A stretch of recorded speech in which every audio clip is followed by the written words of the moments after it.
Welcome to Silicon Wafers and our coverage of Ukraine's extraordinary incursions into Russia, into the Kursk Oblast. This is the fourth report we're doing on this. And of course, the situation is fast changing. I expect to do many more updates as we learn more about the progress of Ukraine's offensive. In early 1941, spies and diplomats started to warn Joseph Stalin, dictator of the Soviet Union, that the Nazis were about to strike. Reports that it was Hitler's intention to rip up the non-aggression pact between the Soviet Union and Nazi Germany were received with increasing frequency and urgency. Stalin apparently ignored them, believing that the Germans would not choose to fight on two fronts as they had in the First World War, and any invasion would only come after they had defeated France. Soviet intelligence purportedly named the exact or almost exact date of the invasion no fewer than 47 times in the 10 days before Operation Barbarossa went into effect. Fast forward to 2024, and it seems that Putin may have been warned of Ukraine's incursion into Kursk days before it began, but again ignored the warnings. We examined the possible reasons why in the previous episode, but the historical parallels are interesting nonetheless. Following the shock of the invasion and stunningly rapid victories of the Nazis, Stalin seemed to freeze, fearing that the country would be overrun and the revolutionary legacy of Vladimir Ilyich, such as it was, would be lost. Subordinates begged for direction, but none came from the man of steel. That, at least, is one account of those times, though it may partly be a piece of historical mythology and propaganda crafted in the Khrushchev thaw era. But again, the parallels are interesting. Putin seems shocked and enraged, but largely impotent to respond to Ukraine's offensive. His subordinates seem not to have any plan to cope with Ukraine's advances, and the old strategy of throwing inexperienced and untrained meat at the problem is clearly not working. But this is a regime that lacks imagination, finds it difficult to innovate, lacks mobility and agility, and has no sense of economizing its human and military resources, and now seems to lack any kind of competent leadership. The historical ironies accumulate. The Battle of Kursk in the summer of 1943 was a critical turning point in World War II, an encounter that both sides knew would reshape the war. The adversaries were at the peak of their respective military powers. More than 3 million men and 8,000 tanks met in the heart of the Soviet territory. Defeat ended German hopes of restoring their position on the Eastern Front and put the Red Army on the road to Berlin. From there, Stalin went on to take Berlin and place his brutal imprint on the post-war order in Central and Eastern Europe. Many ancient states in Europe came under the dominance of the Soviet Union, and a process of political Russification extinguished their independence and hopes of democratic development.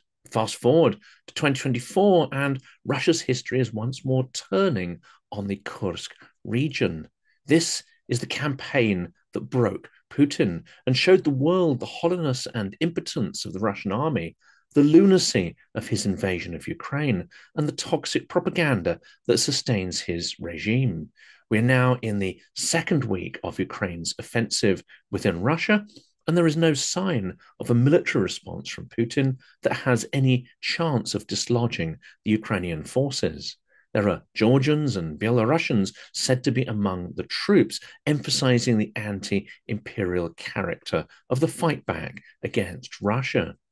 Of course, this campaign isn't on the same scale as the Second World War, but its role in history may turn out to be just as pivotal. On this, the 909th day of the war, Ukraine occupies a confirmed area of 1,250 square kilometers and controls 92 settlements within Russian territory, but the operations area may be much larger still. Their tactics seem to be to create pinches that enclose and isolate areas, potentially trapping Russian troops within and sealing them off from logistical support. The Glushkovsky district is now all but isolated from the rest of Kursk. All three bridges across the Seam River have been rendered inoperative by Ukraine in a major blow to Russian logistics. Kiev now says it is aiming to create a buffer zone to stop attacks across the border. Destroying the bridges over the River Sim could be a crucial step in disrupting supply lines to Russian forces trying to stop the Ukrainian advance in Kursk. But Ukraine's forces are still advancing, and its bold actions appear to have taken Russia completely off guard. Ukrainian officials have hinted at several potential motivations for the surprise offensive, including shifting Russian attention from the east. But Zelensky revealed on Sunday what he said was the main goal of the operation in Kursk. It is now our primary task in defensive operations overall to destroy as much Russian war potential as possible and conduct maximum counteroffensive actions, Zelensky said in his nightly address. This includes creating a buffer zone on the aggressor's territory, our operation in the Kursk region. Now, of course, ironically, the idea of creating a buffer zone was first voiced by Putin after Moscow launched its own offensive on Ukraine's northeastern Kharkiv region in May of this year, which was intended to protect the border regions that Ukraine has since swept into. Instead, it's Zelensky who is effectively creating a buffer zone to prevent Russian attacks on Ukrainian towns and villages across the border. And this seems to be working, with reports of artillery strikes dropping off in the Kharkiv and Sumy regions. Putin, as you'd expect, is facing growing questions over his response to the crisis. For months before Ukraine's surprise offensive, the Kremlin had seemed to be pushing for peace talks, but only while it held the battlefield initiative or thought that it did.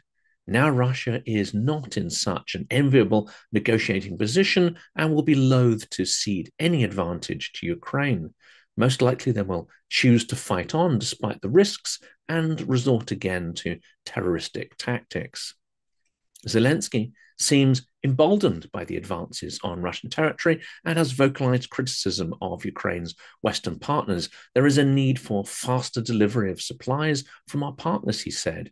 We strongly ask for this. There are no vacations in war. Decisions are needed, as is timely logistics for the announced aid packages. I especially address this to the United States, the United Kingdom, and France. And this is clear. Now is not the time to weaken support for Ukraine or let bureaucratic delay hold up essential military supplies to the Ukrainian forces, especially when they've shown how effectively they can use those supplies in the right circumstances and where absurd red lines are not imposed.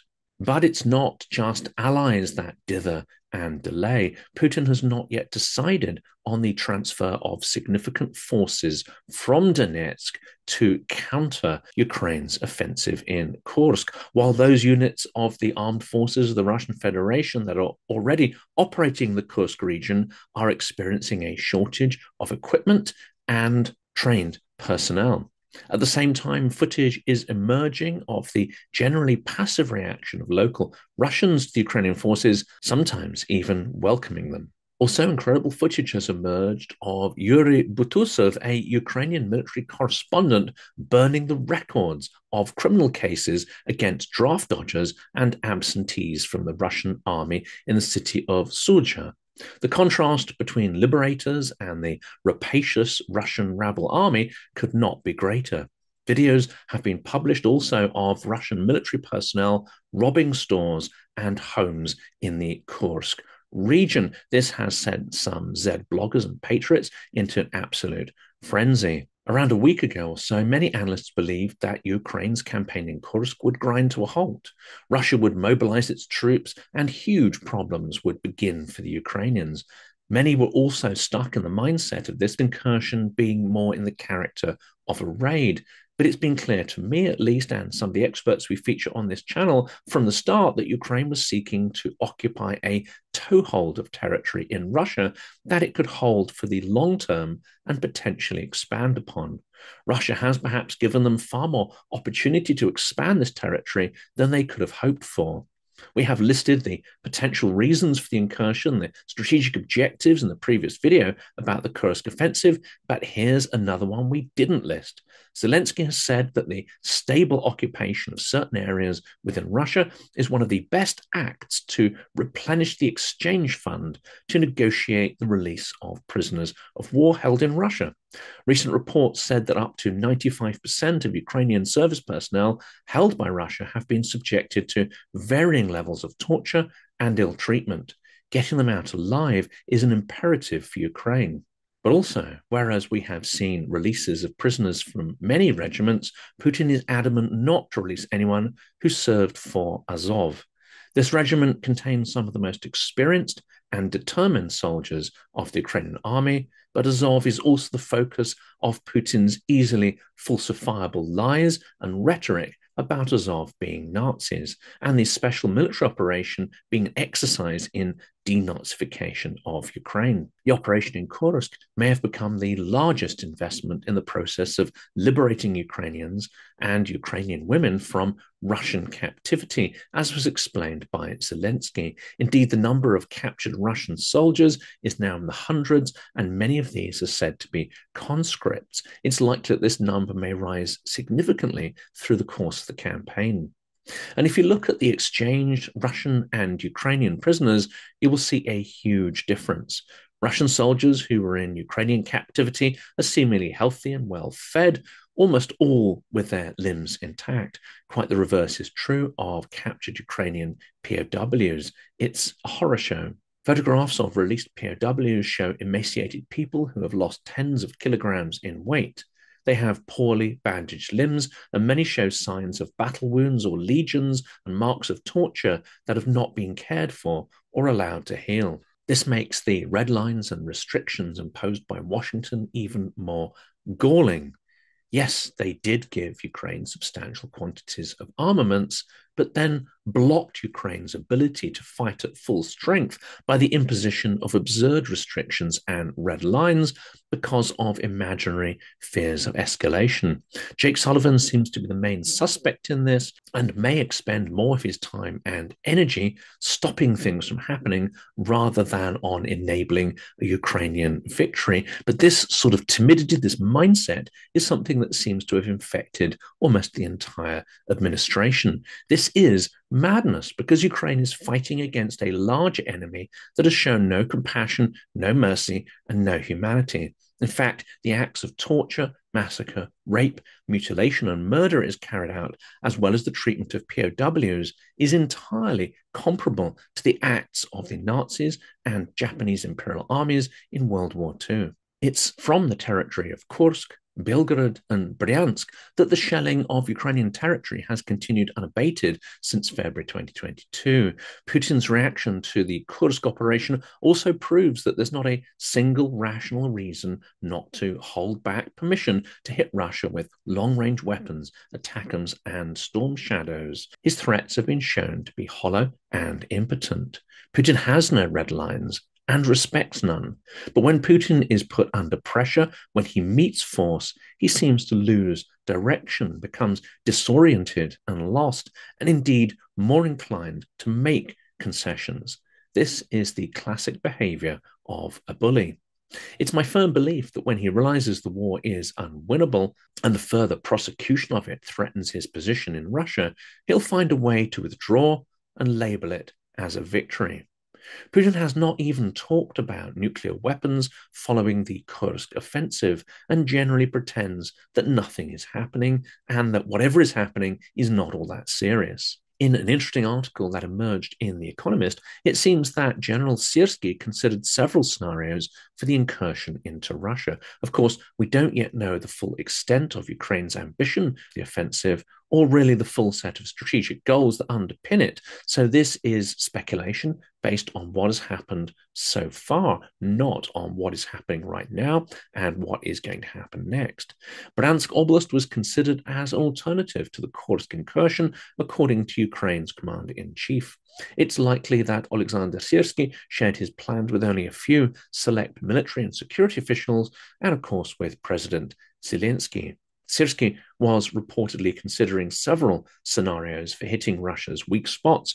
An attack against Bryansk Oblast, which lies west of the Kursk Oblast, was considered, as well as north of Ukraine's Chernihiv and Sumy Oblasts, and a potential front east of the Belarusian border were also considered. A combined strike against Kursk and Bryansk Oblasts were also under discussion. It's been claimed that the main goal of the operation was to strengthen Kiev's position in potential negotiations and draw away Russian troops from Donbass. This seems consistent with multiple statements by Ukrainian officials, but it's likely there were other objectives too, which it would be less prudent to openly admit to the Russians and perhaps even to allies for fear of those imaginary red lines again. As mentioned, Zelensky has said that Ukraine aimed to create a buffer zone on Russian territory, while the foreign ministry noted that the operation is designed to halt Russian cross-border strikes. The Economist suggests Western partners were not informed about the plans in advance to avoid them being leaked or disrupted. It must have come as a relief to Kiev that partners did not protest the offensive after it was launched, even praising its success in some quarters. Meticulous planning and secrecy helped Ukraine achieve quick tactical success, but there is now a fear that Russia is pulling in more experienced troops, even though it has resisted calls for full mobilization. Russia is apparently rerouting troops from Ukrainian front lines or other Russian regions, which may blunt their advance in the east and the south, which is likely also one of Kiev's anticipated outcomes from their offensive. The number of Russian attacks in the Donbass region has indeed decreased, according to frontline monitoring reports, but Russia continues to push towards Pokrovsk, a key logistics hub in the region. Smart tactics in the first few days of the incursion have helped Ukraine achieve incredible success, but it's smart logistics that will help them to retain the advantage. And here are some of the key developments as of August 20th, 2024. Ukraine controls 92 settlements in Russia's Kursk Oblast, Zelensky claims. Ukraine hit a third bridge in the Kursk Oblast, hampering Russian counterattacks. Pokrovsk residents have just 2 weeks to evacuate as Russian forces advance. Denmark has announced a $150 million military aid package and says the supplied equipment can be used in the Kursk Oblast. Germany delivers an Iris-T SLS air defense system and other aid to Ukraine. And as we've mentioned, Ukrainian forces hit the third bridge over the Seine River in Russia's Kursk Oblast, taking out the last stationary bridge over the river in the Glushkovsky district, which lies near the border with Ukraine's Sumy Oblast.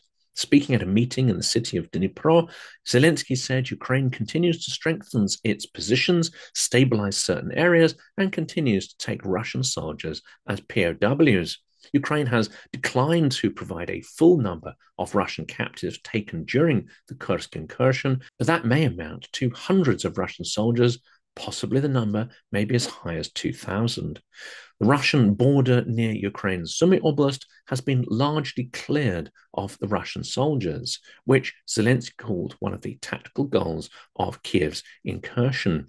Now, this particular episode is based on a number of articles published in various publications, including the Kiev Independent and The Economist. We will be putting links to those in the description, plus some other articles on the related topics that you may find of interest. Of course, please do like, subscribe, etc., but also check out Silicon Wafers, which is the new channel on which these shorter, focused news content will be appearing. Please make sure you're subscribed so you don't miss any of the new episodes. And finally, there is evidence that Ukraine means to dig in and retain the territories it has taken as it forms a military administration in Russia's Kursk Oblast. Now, we've been saying almost from day one of these incursions that we think they have the character of a far more long-term objective rather than simply a raid. The creation of an administration in these occupied regions would seem to support that. The administration will be led by General Eduard Moskалov, a former commander of the joint forces. Zelensky said earlier that the creation of special administrative bodies in the Kursk Oblast cannot be ruled out as the cross-border incursion stretches into its second week. And Ukrainian Foreign Ministry spokesman Georgy Tichy told reporters on August 13th that unlike Russia, Ukraine does not seek to seize territory, but does want to protect the lives of its people. It does seem that Ukrainian forces are extending that protection to the Russians that now come within their care and responsibility. Deputy Prime Minister Irina Vereshchuk said that Ukraine's military is creating a security zone on Russian territory to protect Ukrainian border areas. Vereshchuk said that Ukraine would be conducting humanitarian operations in the area, including creating safe corridors for civilians to evacuate, both toward Ukraine and to other parts of Russia. International humanitarian organizations will also be allowed to enter the area to support the civilian population and monitor the situation, she said. This continues Ukraine's stated policy of abiding by international law. This is, of course, in stark contrast to the way in which Russia has acted on the territory of Ukraine.